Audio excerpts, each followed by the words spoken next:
All right, let me start first with a quote. To quote one Cameron Newton. I'm not exactly sure what the Panthers were hoping for when they brought Cam back in last week or when they brought him back last week.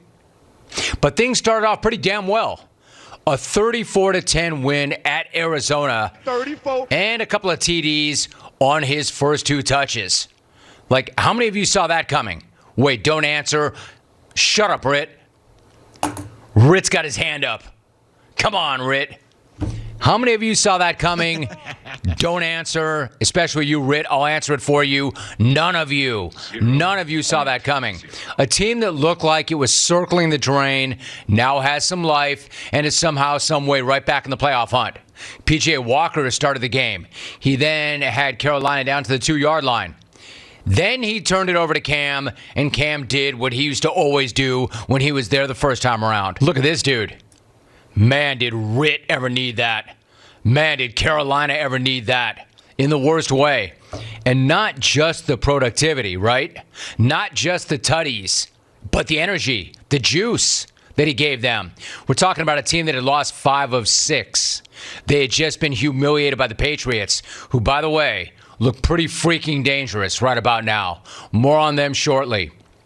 But as it relates to the Panthers, man, I'm telling you, their season was on life support. Hell, most had already ripped the cord out of the wall on these guys. They were flatlining. They were DOA. Then they announced they're going to bring Cam back. Great, I guess. But how much could he really do? It really does. But it does not answer all the necessary questions, such as what was in the bowl. I hate to admit this, but I am a guy that still gets into the pantry. I am a guy that will still fill that bowl up. I got to know, Cam, what was in the bowl? Cap'n Crunch? Or one of those fake cereals where the manufacturer gets you to think that you're eating something healthy, when in reality, you're just smashing the equivalent of spoonfuls of sugar. Not judging. I mean, I do the same.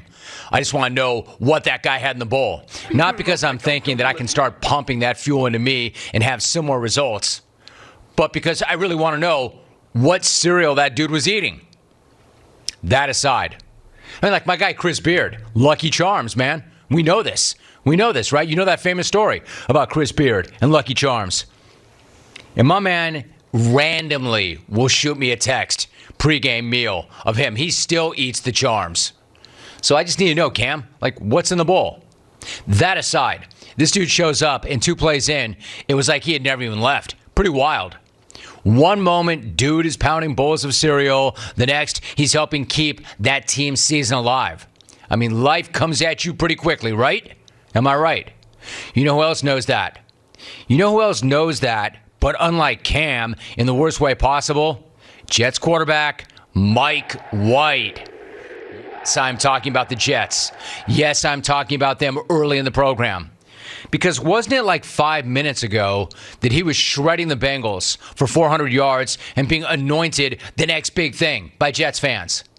Actually, it was a few days before yesterday, because yesterday he was splitting the numbers on Bills DBs and doling out picks and acting like he was seeing ghosts. He had one on the second drive of the game, and it set in motion a bad half where the Jets fell behind 17-3. But that'll happen, right? When you've got a gunslinger like Mike White, sometimes it's going to take a moment to get warmed up and get into a rhythm. Yeah, it happens. Happens to us all. Happens to every gunslinger. And certainly this is what happened to him in the third quarter. First pass of the third quarter. All right. Like I said, sometimes it takes a gunslinger a minute or two to settle in. But then there was the fourth pass of the third quarter. From bad to worse, quickly. Yeah, that certainly escalated quickly. And if you're wondering how the next drive of the third quarter ended, spoiler alert, who do you think is going to get the better of that?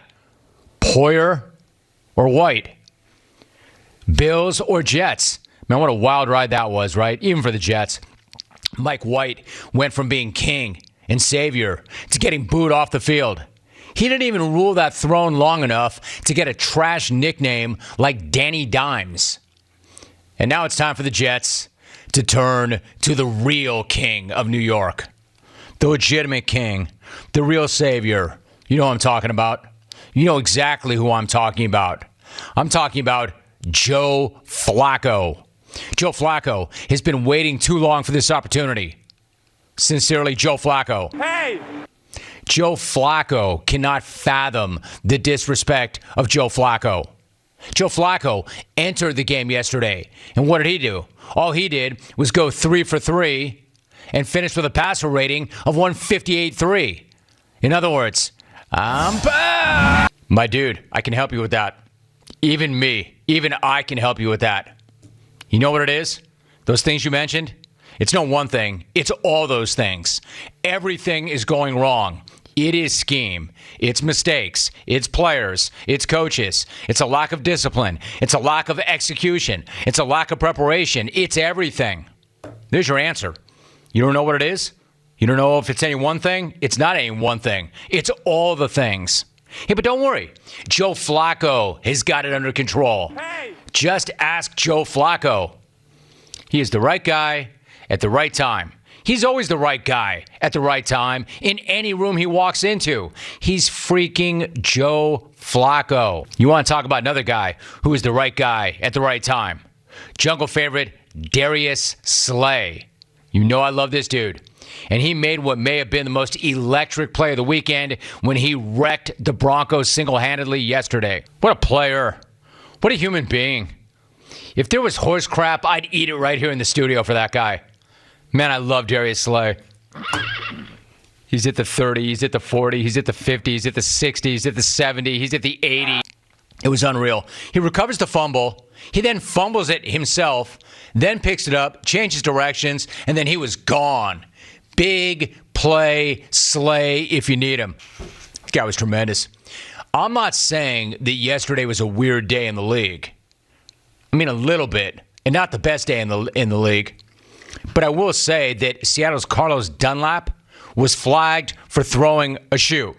That's pretty heady. That's pretty smart. Because that's an intelligent play in a 3-0 game in the fourth quarter. Credit to Dunlap, though, for owning it. I guess. Kinda. Quote, "It was a foolish mistake. I take full accountability for it. It won't happen again." End of quote. Yeah, I'm sure it won't. But I hope it does. Because that was simultaneously one of the dumbest but best things I've ever seen.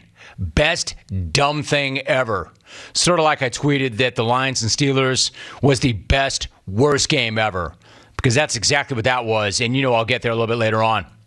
Let's just say the Seahawks were not exactly keeping their heads or maintaining their composure.